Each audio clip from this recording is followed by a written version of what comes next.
Let's see if it acknowledges my efforts. Yeah, it says we are live.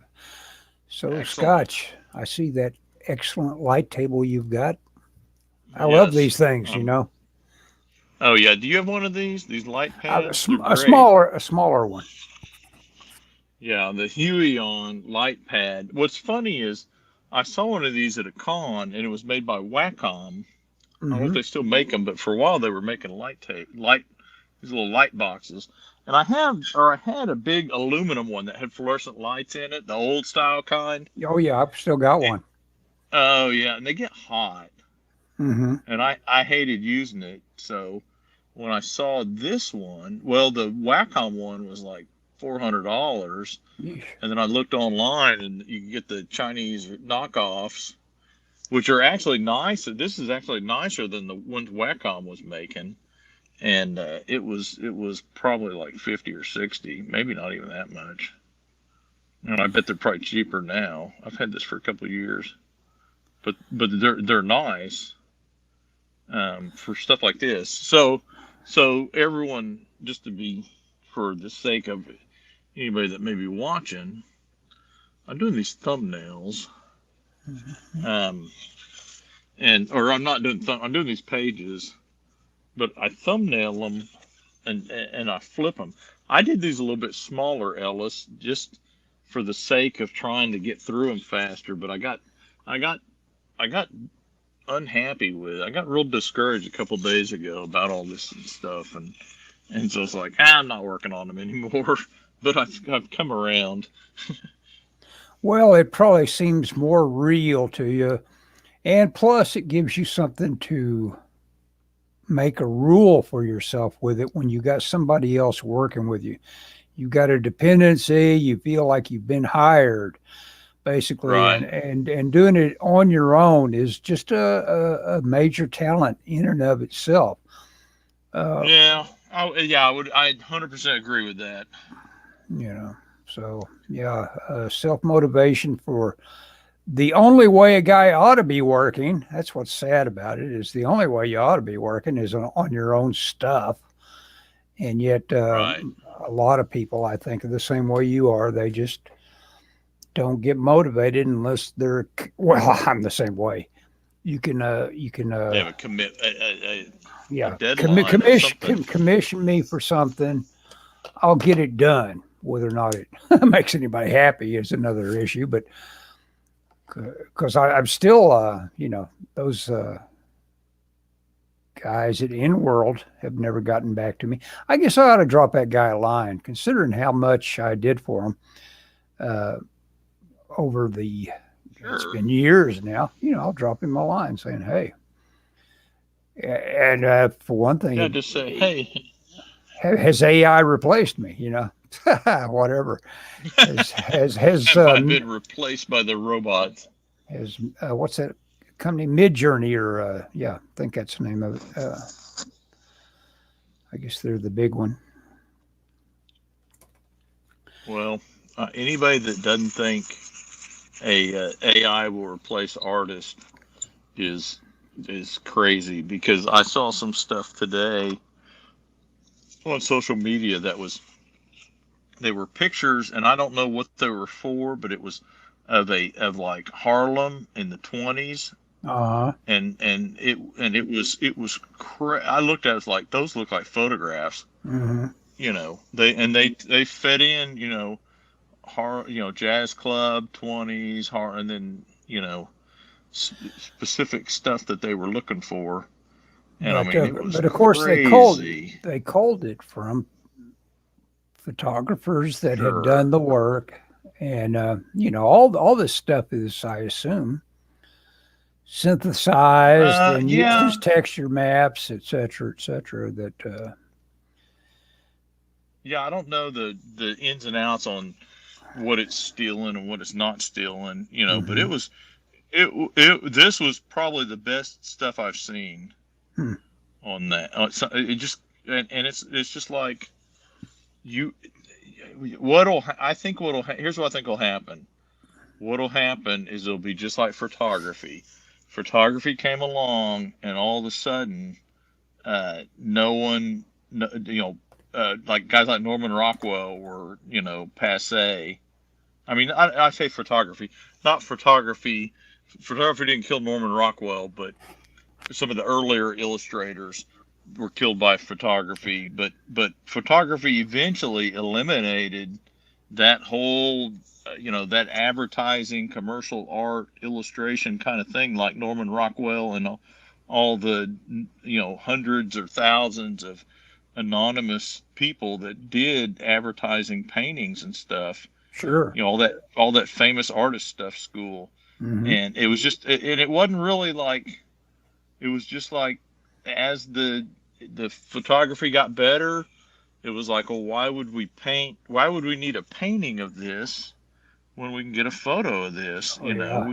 We don't have to wait 3 weeks to make the guy cry and tell him to do it over again. Yeah. Right. The experience with artists also probably motivated a lot of that. It's like, this is so much easier than dealing with artists, Yeah, probably. And I don't think it was like an immediate thing, because you look at like advertising in the 50s and early 60s, and there was still like a lot of mix of that stuff. But eventually it just got to where it's like, well, we don't need that. And it wasn't like anyone was like, oh, we don't want that or anything. It just, why would we do that? Movie posters especially, that sort of thing. Oh, yeah. It's like, no, I don't. That doesn't even look like me.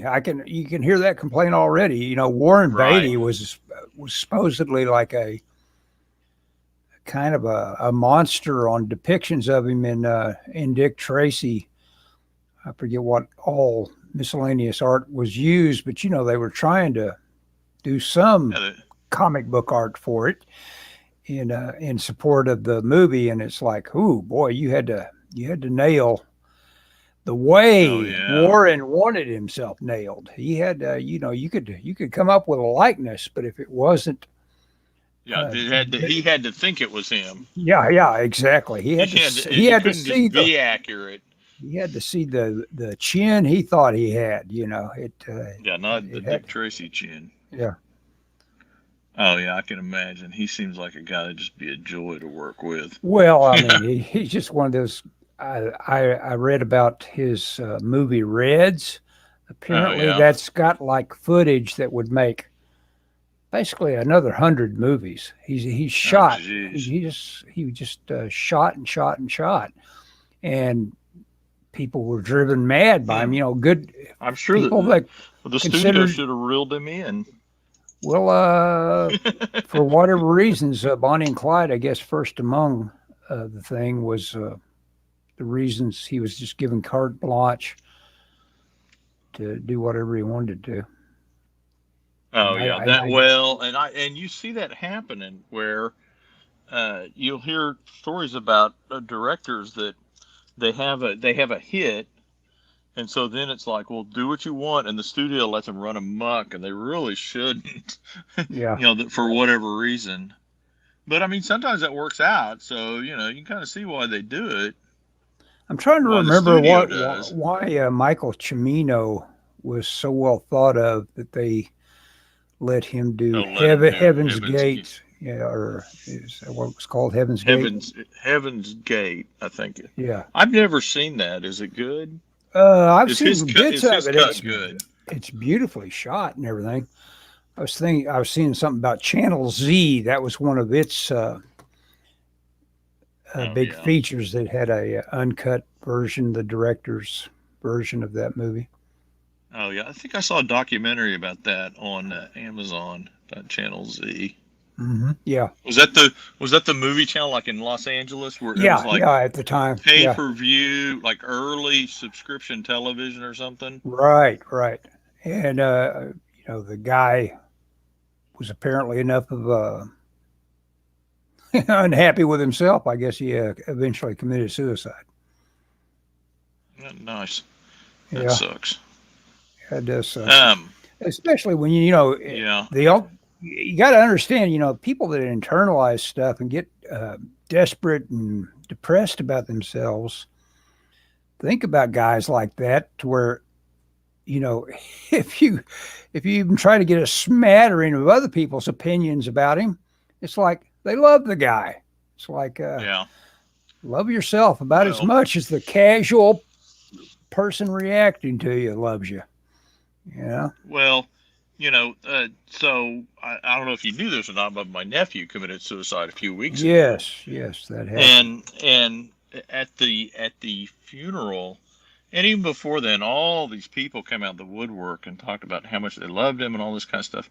My mom said, "Oh my gosh, if he could see this, Mm-hmm. he would." And I tried, and which I don't agree with that assessment, by the way, because my thing is somebody that commits suicide. It's well, I don't want to get too far in the weeds, There's but something off there's track. something wrong. Something is out of whack in their brain, Mm-hmm. you know. And I was like, well, I don't think it works that way. I mean, I don't think they would go, oh my gosh, I was wrong. This assessment of my life is wrong. Mm-hmm. You know, I think you know, Well, but we're yeah, getting so it's much random violence and so. stuff like that. Yeah, go ahead. And it's self Oh, hatred. yeah, no, no, no. Oh, yeah. Well, and that's the thing is, I think that I don't know. So I've been, I think I've talked on here about how my comic book is having problems. And my publisher still ain't got back with me, and Mm. and the writer has kind of, I would say, kind of checked out of the whole situation. I can't get an answer about what's going on, and I'm very discouraged about it, honestly. That about this. But it's like all I know to do is to keep working. It's like, Well, that's the deal. It can't possibly be as big a deal to them as it is to you. You put all the work in it. These right. guys, it's like this just showed up, got almost thrown over their, Yeah, you're well, right. It's over the yeah, transom. over the transom, It and it they're just not going to get excited about you being excited about it. well, It's just it's funny. It's funny you say that way because I'm on Task Force Geek hmm occasionally, and they're all and Dirk is always saying, what a gift to them to have this 4-issue comic book just kind of show up, it would you seem know. to, yeah, yeah.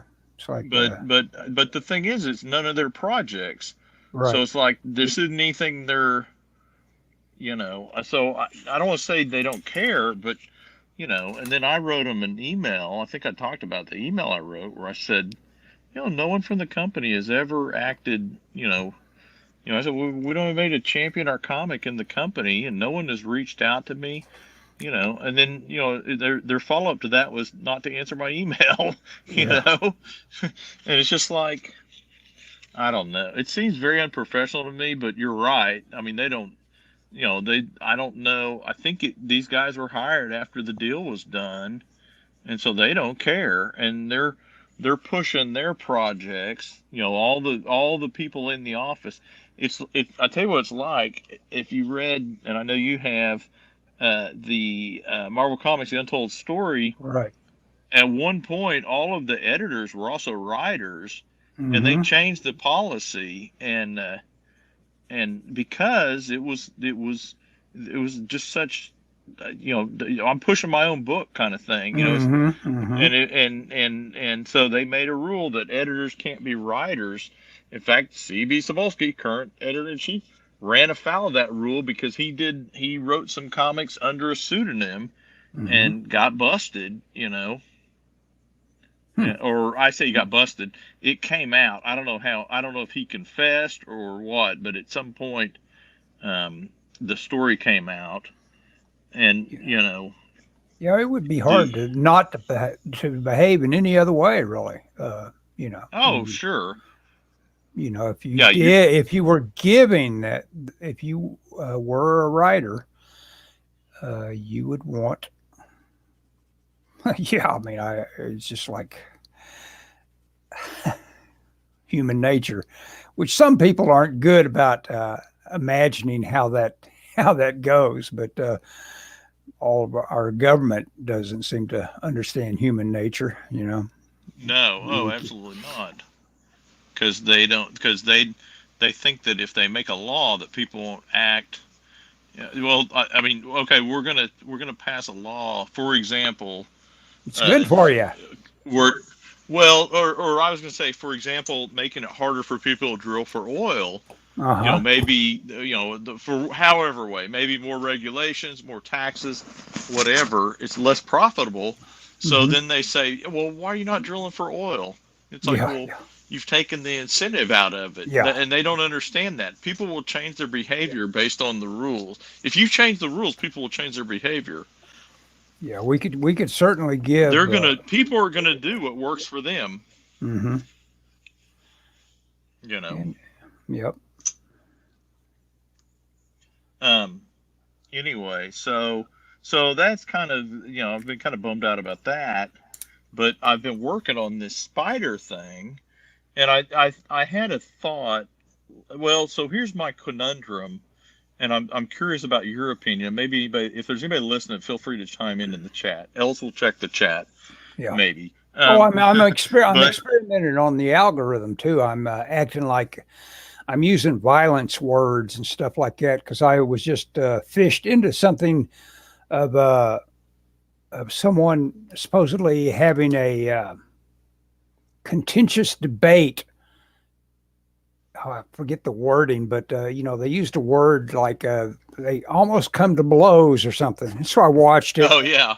So we almost come to blows. And it's and it's like they couldn't be more gentlemanly and all that. There was none of that. But you click on it because you're hoping for some conflict, Yeah. So go ahead. Whatever you want to say before I derailed you. I'm sorry. No. You should label this like Scott airs dirty laundry about the comic industry or something like that. Yeah, I've labeled it lots of things. Comic book dirty laundry, comic industry gossip. That's what because this is like gossip. I mean, nobody cares, but it's gossip. Anyway, so I've been a little bummed about this project I've worked on for the last several years. I mean, regular viewers have seen me work on this book. This is not a and so anyway, so I've been. I mean, like I said, all I know to do is to work, and so I'm working. I've done three. I've got 3 pages thumbnailed of a spider story because so my writer wanted to work. Now I'm gonna tell you, and if Greg hears this, I'm gonna apologize, or I apologize, but so he's not on social media anymore, so I don't expect he'll see this. But he's left social media and he can't go to conventions, and I don't know if he's got any pull in the I think the editors in the office are mad at him. So I'm like, I don't know that he adds anything to me on this deal. So I don't know. We've talked about it. I think we have different ideas about what the spider should be like. Mm-hmm. And so I don't know. So I'm going to work on this. And I sent you a plot synopsis, sort of. It was a little loose. Mm-hmm. Now, the thing that Greg does add is he is a writer. I am not a writer. So I'll have to put the thing together. I mean, that's a skill. I'm not down on his ability to put a story together. Mm-hmm. And I'm not saying there's nothing there for that, but I think we may have different visions, and he's got some personal stuff going on. So I'm going to work on this 3-page thing, which fits in what I'm doing. And if we get it together, then that's great. If we don't, I'm just going to do it myself. And if somebody buys it, they'll buy it. My idea is a 32-page one-shot. If they buy it, that's great. If they don't, well, that's okay too. I'm no worse now than I was, except I've spent some time drawing, which I wouldn't be doing anyway. Mm-hmm. Um, but so here's the other thing I wanted to say. So I was kind of like, I don't know about this, and I've had 3 people who've bought my comic, and they've said, I like the idea. They like the basic idea. They like the art. They said, but man, I didn't like the writing. And I'm like, ugh. They've told me your next project, you should not work with this writer. And so it's like, oh God, because we've talked about this. So I don't know, Well, if he comes up with something. that's the deal. It's Heaven's Reject has got a big dose of cornball to it, and some people aren't into cornball in their comics, and you've got to have a certain kind of. Well, I'm sorry. I hope I'm not insulting you with your all your efforts where I label it cornball, but No, I no, label Doug cornball all the time. I'm sure. his humor fairly often is like, yeah, Doug, tell some more jokes there. Some of them don't land, but you know what? That's the hardest thing in the world is to get somebody to laugh at you. Well, Predictably, jokes are tough well, so I in don't. humor. So here's the thing. I mean, the company has my project or our project, and I don't know what they're going to do with it. That's the thing is, I don't know if it's dead. Right. I mean, if their response is, well, we're going to keep selling it from the website, and we might sell them at cons, but we're not going to collect it. Which I was like, okay, so is it dead now? Or if they're just like, well, it's in diamond. I mean, if they don't want to collect it, that's fine. I wish I want it to be collected. Obviously, that would Yeah. be the. But if they don't collect it, but they keep it in print, I'm okay with that. That's and see, Greg is kind of he sent me some text messages between him and the editor, and I feel like I feel like he's overreacting to this in some ways.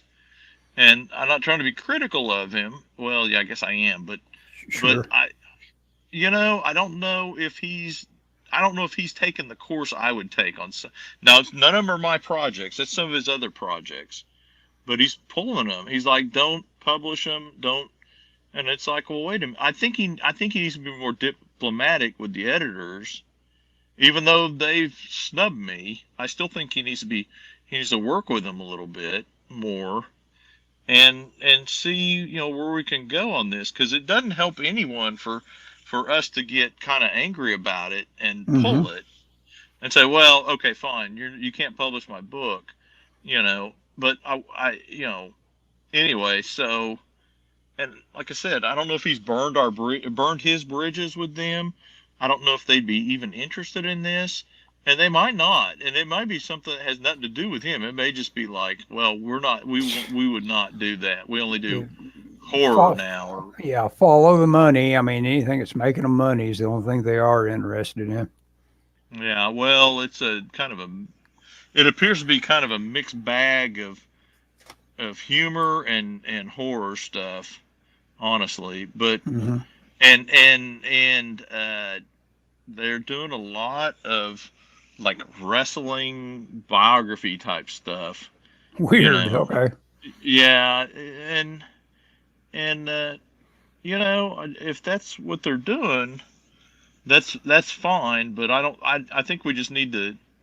I think he's making a mistake by not working with them and looking in. They want to do a Kickstarter, and he's kind of been like, "No, I don't want to do a Kickstarter." Well, if they're willing to get behind it, I'm okay with a Kickstarter, you know.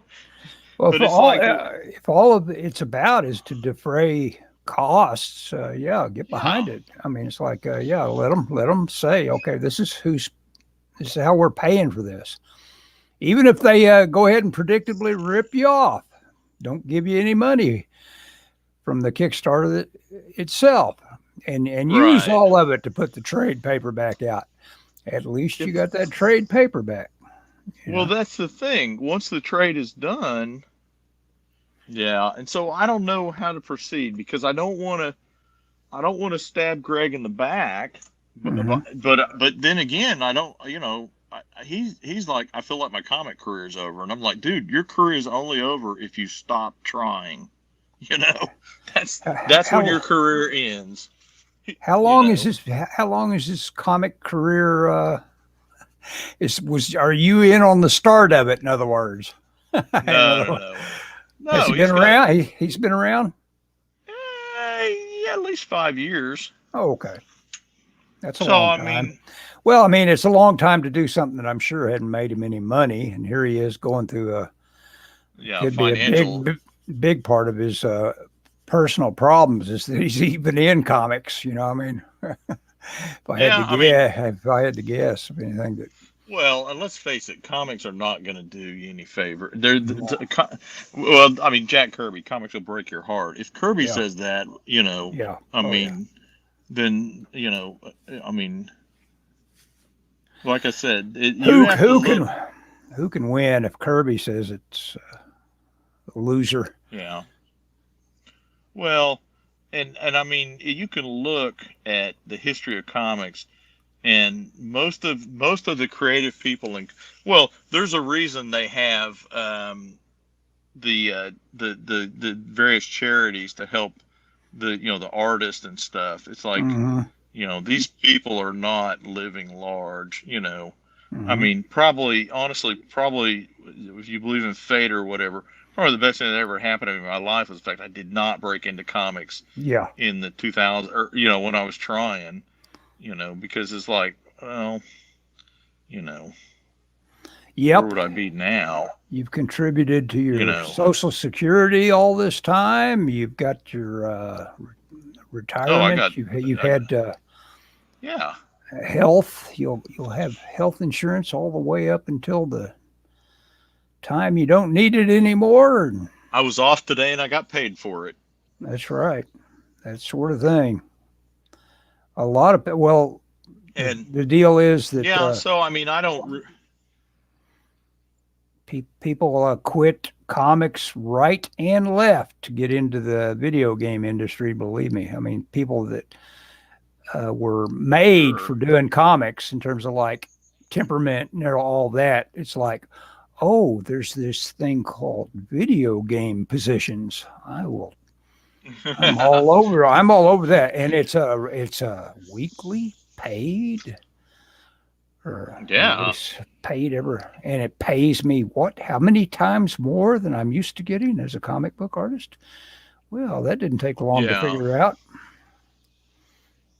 Well, and my thing is, for the last couple of years, since I've been working on Heaven's Rejects, is I want to set myself up for retirement. And Hmm. what can I do at retirement? I Oh, want look. to. I mean, you're Hey, what? Scott, I just wanted to tell you, here we are running writers down to some extent, and guess who showed up? Oh yeah, Greg Wright. NASA.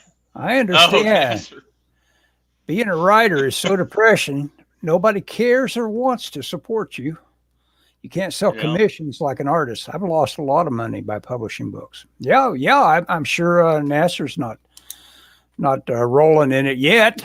He's working on it though. He's putting out IP that maybe, but he's doing the only smart thing, doing his thing. It's the only really Well, and see, that's the thing. Well, let me finish my statement about my okay. idea is to kind of set myself. You've kind of inspired me in some ways because I feel like by doing, even though you haven't been doing a lot of that in-world stuff lately, you've got kind of a good little gig because and I know that's not that much money or whatever, but you're doing Yeah. that, but you're retired, but you have the ability to make a little bit of money doing freelance stuff. Hmm. And that's kind of my thought is I want to be, I mean, when I retire, I want to be able to, like, okay, I had a small body of comic work, that allows me to do other stuff and either get my own stuff that's published, or or work for hire for other people. Maybe not a lot of money, but enough to kind of keep myself busy. Yeah. Yeah. Keep the old, well, I mean, nothing's more important than continuing to churn. It's really important. I get up every day. I do that walk. I do before I go to bed at night. I do a little set of things that takes me 15 minutes to do that I almost never want to do, but I just have a rule that I have to do that much exercise, and I get it Oh done. yeah. And it puts me to bed and wakes me up with That's, a muscle ache here and there every now and then, but for the most part, it's done me a lot yeah. of good. Yep. I mean, that's seeing how you are diligent about some of that stuff inspires me. It's like, okay, at some point when I retire, this is how, even though I've told people about your routine and who are not creative people, and they're just horrified that this is what you do, there's like, yeah, he watches a movie and he draws and he does Listen to this. look at Nasser's next comment. I don't know what to do. Over 12,000 I've lost by publishing my books and comics. I I'd have believe it. more money if I never followed my dreams. Yep. You Hey, know I what? spent, I think Nasser needs to get lost into 8 to 5 using the skill he's got, and that happens to a lot of writers that they just have to become, what do you call it, a tradesman, what do you call it, a guy that just chunks it out and has to, of course, Nasser can chunk it out, let me tell you, but it's a hard life. I've got no skill. No, Nasser, you can begin, middle, and end things as well as a lot of people. I think you've done a lot of, I think you're creepsters, right? It's called creepsters. I think that was a great little fun take. I could see that B movie being made. You just picked the wrong decade. You should have done it during the 80s. Then you'd be rolling in it. all he needs a time machine. Time machine. Go back with creepsters, and you're the belle of the ball. You forget about buying Apple stock or yeah, creepsters. Yeah.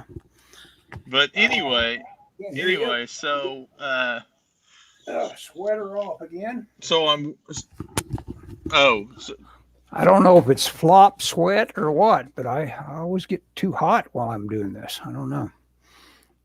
There we go. I'm all right anyway, now. so I don't so in the meantime, trying to figure out what's going on, blah blah blah.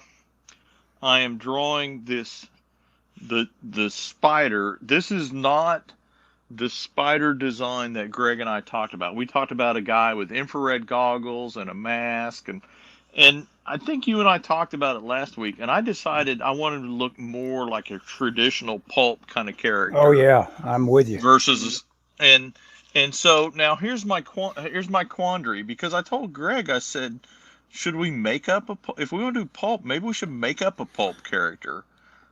I have a perfect name too that I came up with, I think. So I'm going to tell this, and if anybody steals this, well, I mean, this is all on you if anybody steals it. Yeah. Well, Are you anyway, sure you want to share it? No. I'm not going to share. I'm not going to share Okay. the name, but I'll tell you, there's a character called the Night Demon that I saw on somebody's Instagram page, and I thought, oh my gosh, that's the perfect name. Mm-hmm. And that's a good pulp name. I have something similar that I've come up with, and you're just itching to share it, but you better not. I'm not gonna share it. I'll share it with you off camera. Okay. But I'm like, and it would work for this art that I'm doing. And I'm like, oh my gosh. So my quandary is, do I go the spider, which is a named commodity that I don't really own? It's public domain, so anybody could use it. I'll never be able to make more money. Or do I try and work up my own thing? And I was, and there's not a lot of pulp comics out. There's a few. There's some shadows. There's the Spider has a couple things. But they've never traditionally done well. That's why I'm like, we're not going to do an ongoing. Greg was wanting to do multi-part. I'm like, dude, 32 pages and done. That's what we need to do. A thick comic. And because I just think that's what the market will support. You know, uh, and so my so like Franco Francavilla did the Black Beetle, and I thought that was pretty good. It was his kind of pulp character, but there was only like 4 issues. I think he did a follow up of there was a Oh, follow up like yeah. one shot. But you know what I'm talking about. Yeah, I got some of those So from the library. Yeah, yeah, yeah. He had a very interesting little backstory, which I can't even start to recall yeah. at the moment, but it was, So yeah. so so my thing is like, do I do my own character? What's funny is the art is, I'm working on the art. It's gonna be the same, you know. Yeah. Well, But anyway, is there any distinction made between something being public domain and inventing your own stories and just digging in and making a comic book out of a story that's already been written? I mean, you are entitled to all that fiction that has been written, aren't you, as a public ooh, I domain, don't right? know. No, I don't think you own the stories. I think only the character is public domain. I could be wrong about that. I think the That story. that I think the stories are yours to just go ahead and grab and cut and paste and put out. oh really? That's the whole appeal of them. That's why there is so much H.P. Lovecraft and all that. They just take it straight from the spigot and put it back out again. You know. Hmm. So there you So go. what you're telling me is Just take a uh, story. Yeah. so what you're telling me is in what 5 years or whenever the Shadow becomes public domain, I could adapt all those Shadow books Every one as of them. comics potentially. Cut and paste. Yep. God, that would be amazing. Hmm. Because as I, I recently I bought a bunch of them at OFCON. Since then, Hmm. I've bought a bunch more. I am as of right now. I think I've got about a third of them. I probably have. Let's see. There's 138, I think, of the Sanctum doubles where they printed 2 in a thing, and I Hmm. think I've probably got between 40 and 50 of them. Nasser, I don't None of them. know. I don't know if he meant to make this point, but he added on to this, says you'll own the copyright on your own interpretation, which of course would be true for a while. You'd have your interpretation would Sure, be protected, and so sure. No, that would go against, because even though you latched onto a story and just reused it, you weren't entitled to saying someone else can go ahead and do it themselves. I mean, they can cut and paste you. Maybe not your art, but they could cut and paste everything that you'd already used. they could do well, and I think if I'm thinking about this correctly, which I may not be, I'm I probably think they not could either. like I think they could like literally take like if I did a comic of like the Golden Master, one of the Shadow books. Hmm. If I did a comic of it, they could take my comic. They couldn't reuse my art because I would own the art still, Hmm. but they could take my comic adaptation and literally adapt it because the story is public. Would people if I did it? If it was public domain, anyone could do it, and they could even use mine. I think. Well, yeah, Well, I don't know about that. if That you'd may done not be. a super great job on some sort of edit that almost made Yeah. it different, because you had edited it and culled it down to a nice little, Yeah, and they could take mine which and yeah, yeah, they'd say, hey, I like this nice little edit job you did here. I'll use it for my thing. yeah, nice comic you got here. It'd be a shame if something happened to Yeah, yeah. it. Anyway, so I'm still in the quandary of, I mean, that's in the future because the Shadow is, and I don't know if anyone's ever reprint. I don't know what the Spider was a different publisher. I think some of his stories are public domain. I'm not sure how many. He was, third in line after the Shadow and Doc Savage in terms of popularity, Mm-hmm. supposedly. Yeah. But he never. I've read about him a lot, but he never got as popular as they did after the fact. They've done some reprints of his stuff, but it just never really caught on in the 70s. And I think part of it is they didn't have a handle on him. They kind of tried to do him as like a Mac Well, Bolan kind of thing or something yeah, he in was terms of dark. like artwork Mm-hmm. Yeah, he was or darker and cover. mhm. Yeah, in reality, I'm reading that book. I got one of those that you have, the same one. Mm-hmm. And in reality, he's a better comic character than the Shadow because he's on screen the whole time. Mm-hmm. The Shadow a lot of times shows up kind of at the last minute, and they rely a lot on kind of mood and atmosphere. Right. You know. I just did a drawing that it's like, why did I even draw that? I just decided to get extra wonky with it for whatever reason, and it's like, I don't want to. I'm done with that one. I missed you yesterday, Ellis. Yeah, I you went went downtown. for It the was a pretty. listeners. I went downtown. Yeah, it was kind of drizzly, but it wasn't bad. It was just Mhm. damp in the air. London You know. fog. Yeah. Yeah, it was a little damper than today, I think. I wasn't out in it much today. Michelle and I walked, but I had a rain. I got a rain jacket.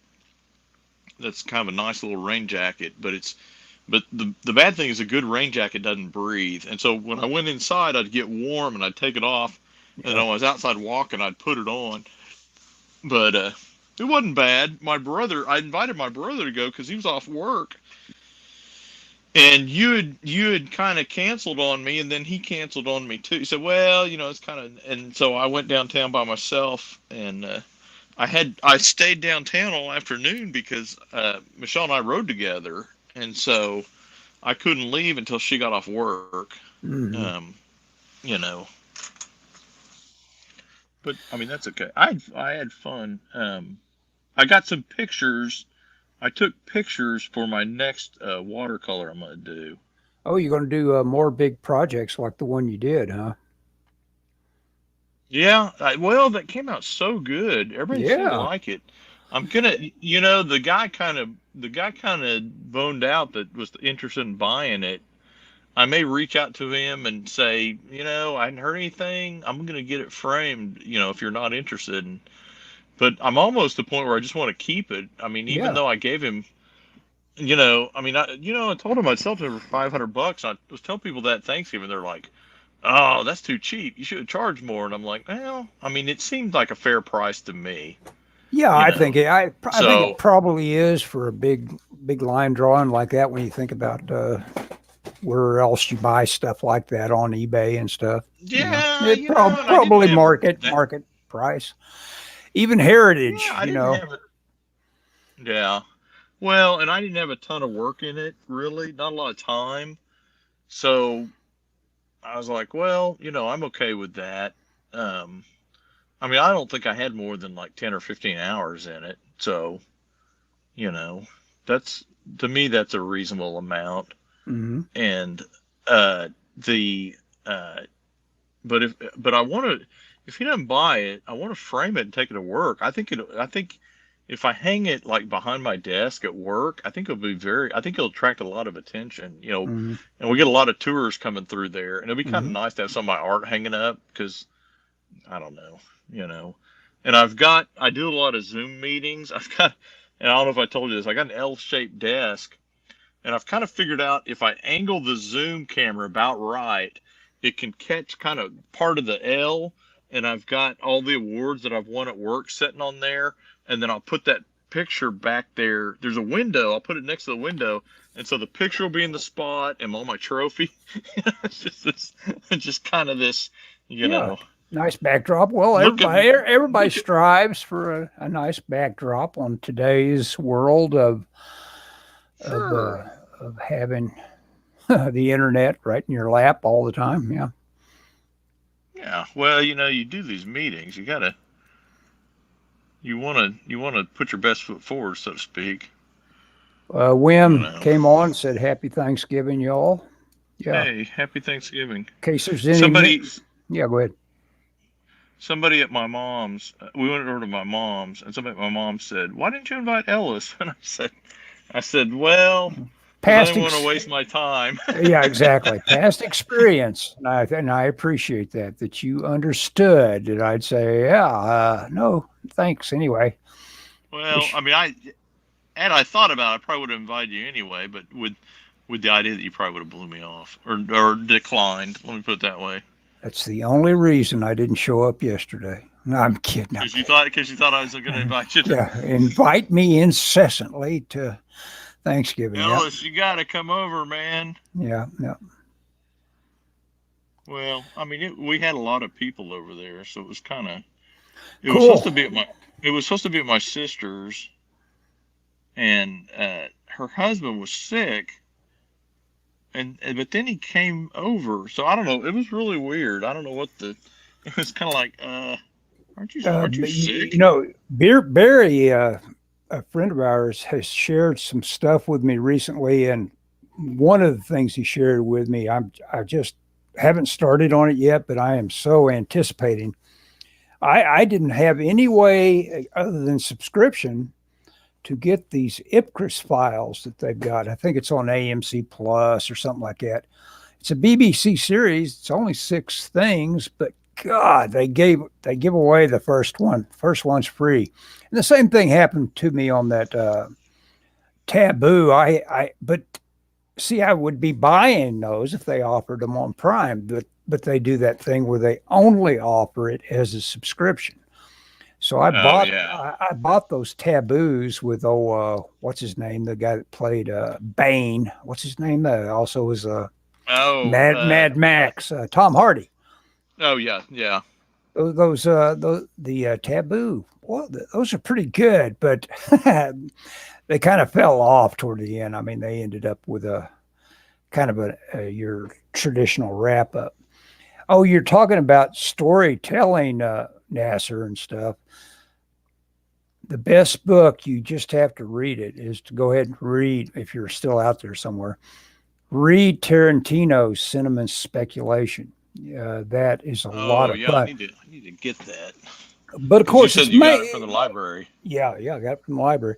The main thing, of course, that's fun for me is he was he is exactly 10 years younger than I am, but he was so precocious that the same movies that were knocking my socks off during the 70s are the same movies that were knocking his socks off. His mom was letting him go to all this incredibly Oh yeah. hard R-rated stuff.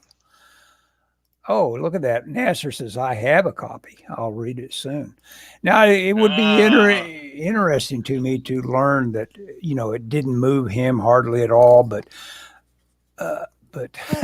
man, I just, last night or the night before, I finished watching one that I thought that can't be any good. And I'm right. It's not great, but he was raving about this Malibu High.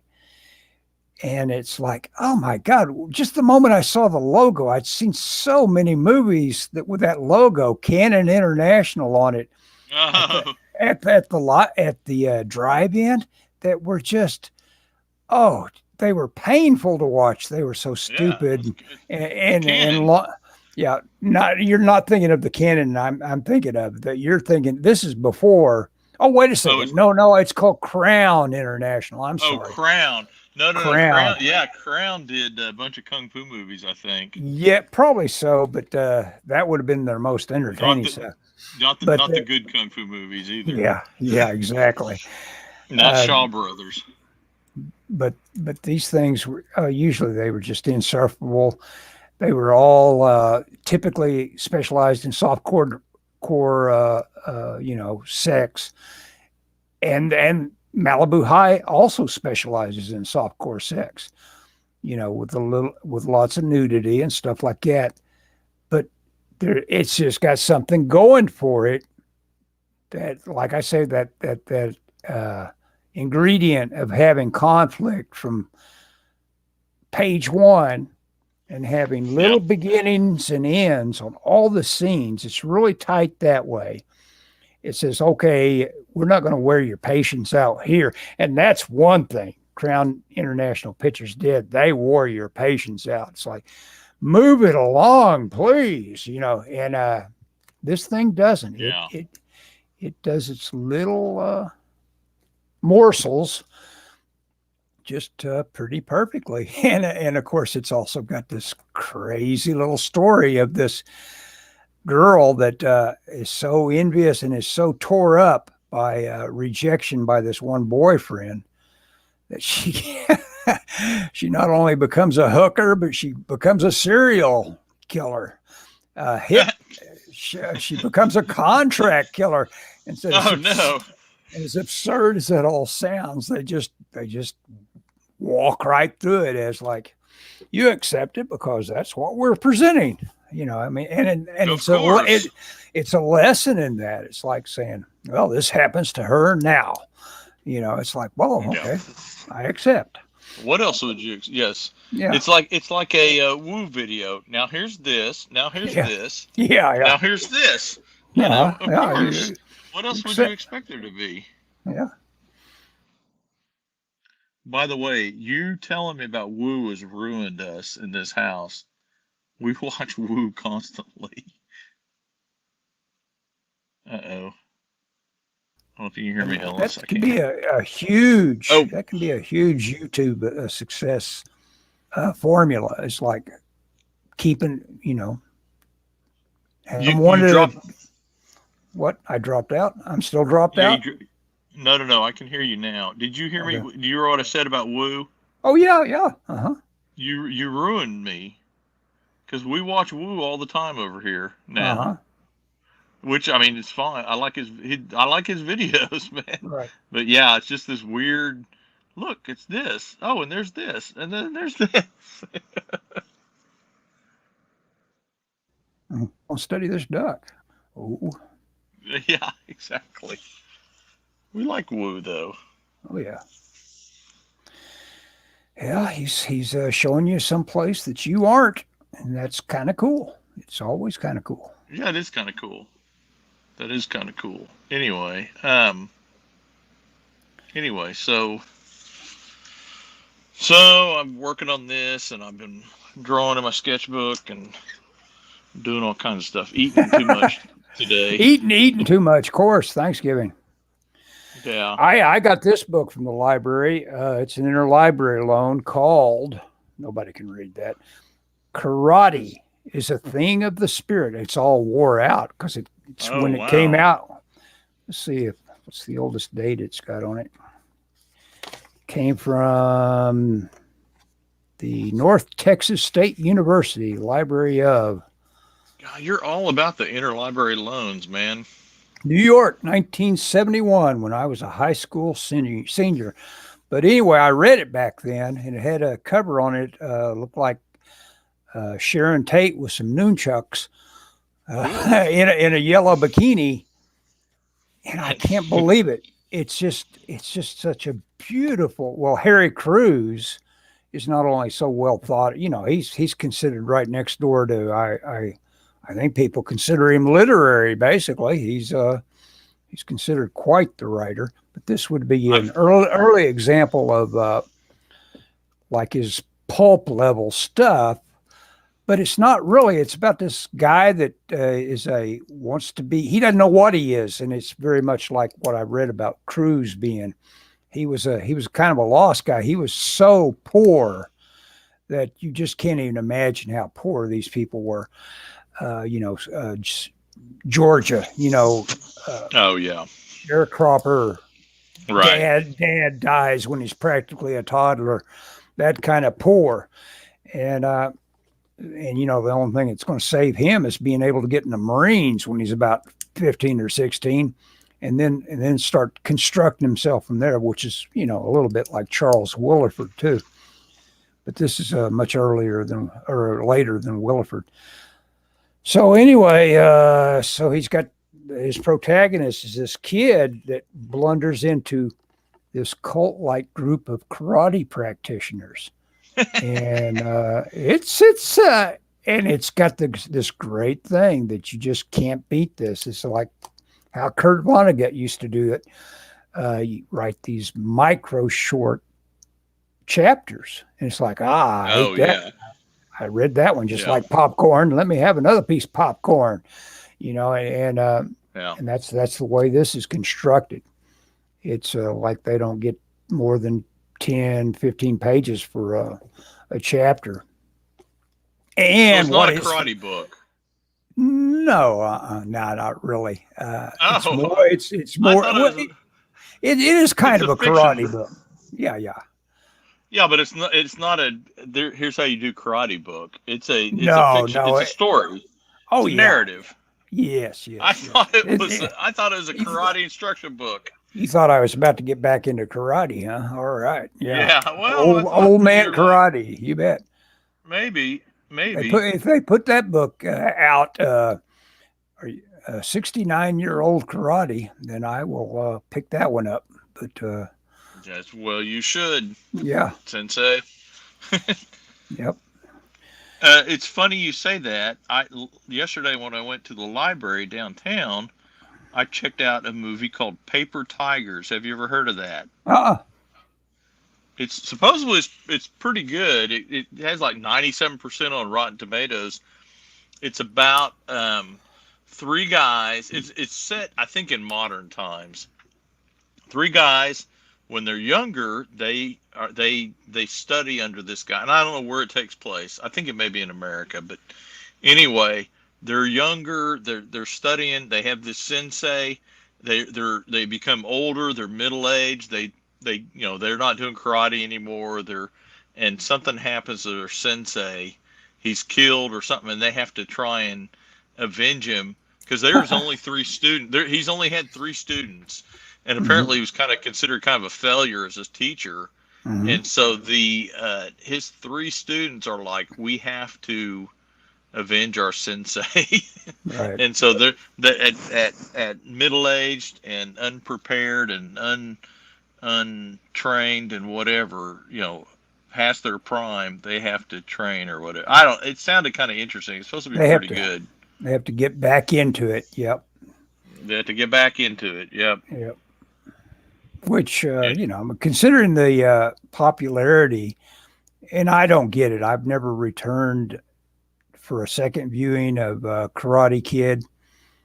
Yeah. At all. But that is, I guess, one of the biggest things on cable series, Netflix. Cobra Kai or whatever it is. Nasser, thanks for dropping in. Thanks for all the comments. Oh, yeah, no doubt. I have seen the first season, I think, of the show. Mm-hmm. And I think you're too old. Not you're too old, but I think you were too old when Karate Kid came out. It's a generational thing. Yeah, you're right. I think it is. I think it is. I think it absolutely is. Oh yeah. And I don't know. Do you like Rocky, the movie Rocky? Oh yeah. I mean that's a great example of a writer director.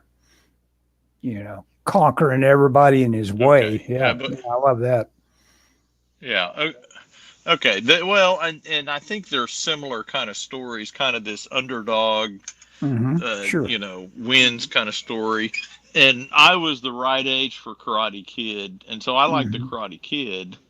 And then when Cobra Kai came out, they showed like the first few episodes. It was on YouTube originally, and you could watch the first couple episodes for free. Yeah, that's how they get you. It's like, and I watched them. And I liked them, but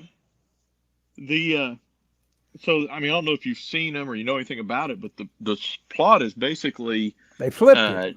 They flipped it, yeah, and so Daniel has become like this kind of a rich, owns a car dealership kind of guy whereas whatever the other guy, the guy that lost, has basically become kind of a quasi alcoholic handyman, Mm-hmm. and he ends up inadvertently running afoul of some thugs, we'll call them, Mm-hmm. who are picking on this guy, and so he inadvertently saves this guy mostly because they're pushing him against his car. He has an old Firebird, like a '87 Firebird, and they Get off throw my him on the car. hood. Yeah, it's like, get off my car, and he beats him up. Mm-hmm. And the guy's like, "You got to teach me karate." It's almost the opposite of karate. Like, you got to teach me karate. Well, it plays out okay, but then it veers off. It's one of those deals. It would have been an interesting movie, but to me, what I saw of it before I even ran through the free preview, I was like, "Okay, I'm tired of this," Yeah. because they try and flip it. They can't decide who's the good guy and who's the bad guy, and they flip it back and forth. Oh, And okay. and it's like they have kids, the both Daniel and whatever the other guys, they have kids, and it's just the kids don't like them, and it's just it turns into kind of a mess, in my opinion. But Mm-hmm. I like that idea of this guy got beat up he lost this karate tournament, and it just set him down this path of a life of, I don't know if you call it mediocrity or misery or whatever, Did, but did you it's s- like, did you see the like I said, it was interesting, but did you see the social media thing what? of Josh Brolin's name becoming uh, a topic? Okay. Well, you know what? We've had an hour anyway. No, I don't know. Who's Josh? Josh Brolin, the guy that is an actor in No Country for Old Men.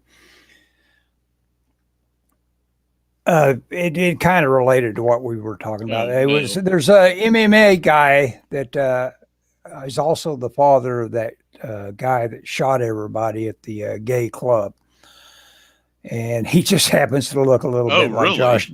Yeah, it looks like a little bit like Josh Brolin, and so he started to what do you call it, trend or whatever, show up.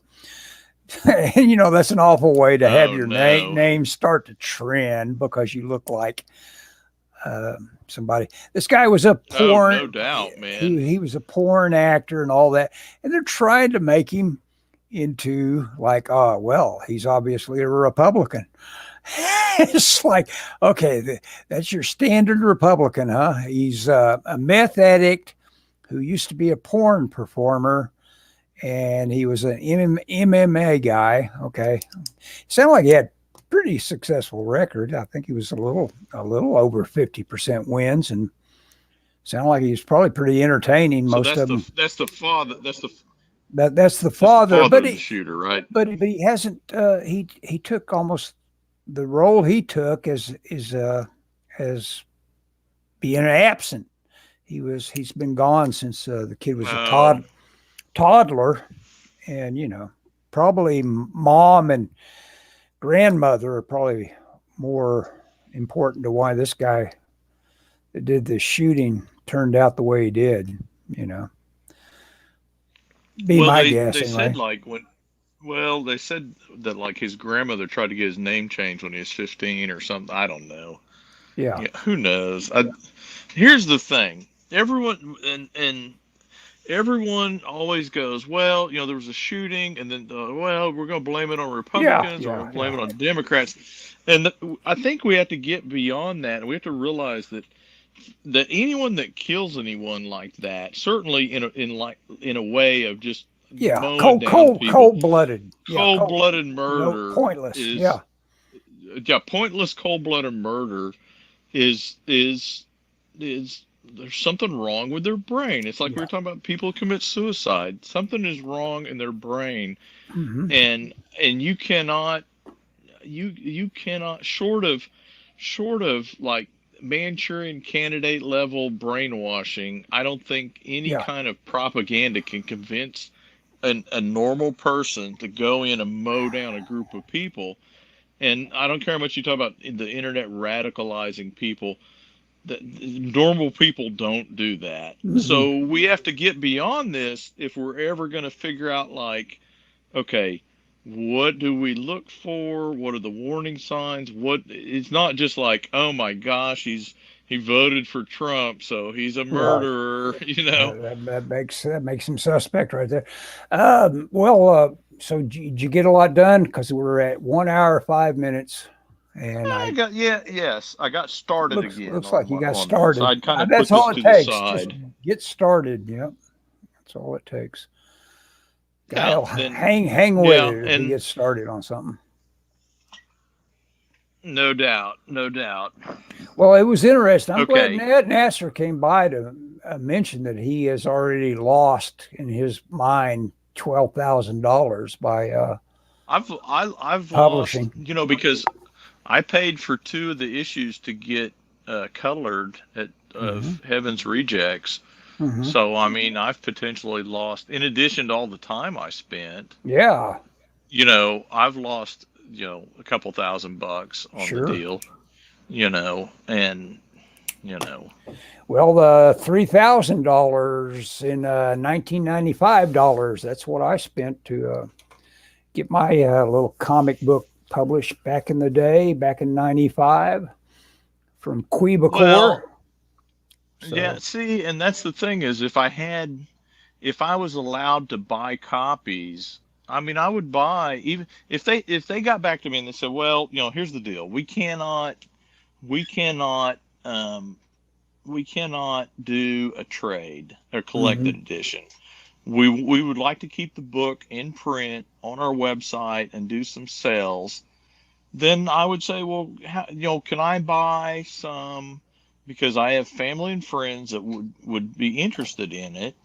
And how much would you charge me if they sold them to me for whatever? I would buy, I don't know, maybe 50 of each or something. Maybe I don't think I'd buy Sure. 100.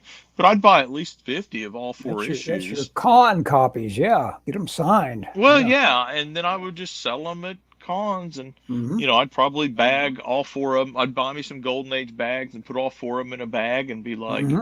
"Hey, you can buy all four of them, and it's whatever, $10 or whatever." And Hmm. you Yeah. If know, nothing else, you need to have the like those. Negotiate. See if you can get the it's PDFs in that the you using it's to in the. send to the printer. I'd want those. Like, hey, I'll do this on I've Amazon. got them. Forget. Oh, you got them? I've well, Well, I don't have the start covers, but start I could make start negotiating start putting them for together. yeah to go ahead and do your own PDFs on Amazon. At least have it You know like what? at hand, like that. You know. You know what? That's what well, and that's the thing is, I don't think they know what they want to do with it. I think that's Hmm. why they haven't got back with me, because if they're just going to let it die, then they should give us the rights back. Sure. If they give us the rights back, I'll drop it on Am. Yeah, that's a good Sure. idea, Ellis. Sure. Or Absolutely. Lulu, put it on Lulu. Yeah. Amazon, of course, is But the go-to thing for having a ready-made. Everybody's got an account. It's like, oh, yeah, you're on Amazon. It's like Red Letter Media was, promoting their stupid movie Space Cop for ages, but it took them just literally forever to finally offer it on Amazon to where you could, buy it that way. And I'm sure they made instantly $1 million the moment they finally broke down and offered it that way. It may seem like a ripoff for whatever Amazon takes as their percentage, but right. the volume instantly is like, oh, well, it was worth it. I made that much more. Oh, by the Yeah, way, just the yeah. speaking of Red Letter Media, talking also about kung fu. You probably seen the Albert Pyun Pion. He did a lot of stuff that involved you know that guy that is a poor man's Arnold Schwarzenegger that's so good at karate. that does the splits. What's his name? Not Dolph Lundgren. The other one. Yeah, no, and not Chuck Norris. No. Jean-Claude Van Damme. That's it, Van Damme. He did Cyborg, and that's the movie that I reviewed recently. Anyway, apparently this guy's on, he's in the hospital, but he loves hearing all this flood of love that's flowing toward him for all these people that are saying, oh, your movies were great. He made a lot of movies. And he did make a ton of movies, ton of canon movies. Yeah, yes. He made a lot of that stuff. And including Sword and the Sorcerer, if you ever saw that one with the stupid gimmicky sword that shoots off and rockets into the demon at the end of it. Spoilers. Yeah. At the end, that happens. Well, I guess we're done. It's done? Over an hour and 10 minutes. Hang on. I want to talk to you after we get off the air. But okay, Scott. Thanks everybody for watching. Yeah. And have a good Thanksgiving. We'll see if I get more hits. I put tags that act like this was just a slugfest if you go by the tags. So we'll see what happens with the numbers on this. Okay. In broadcast.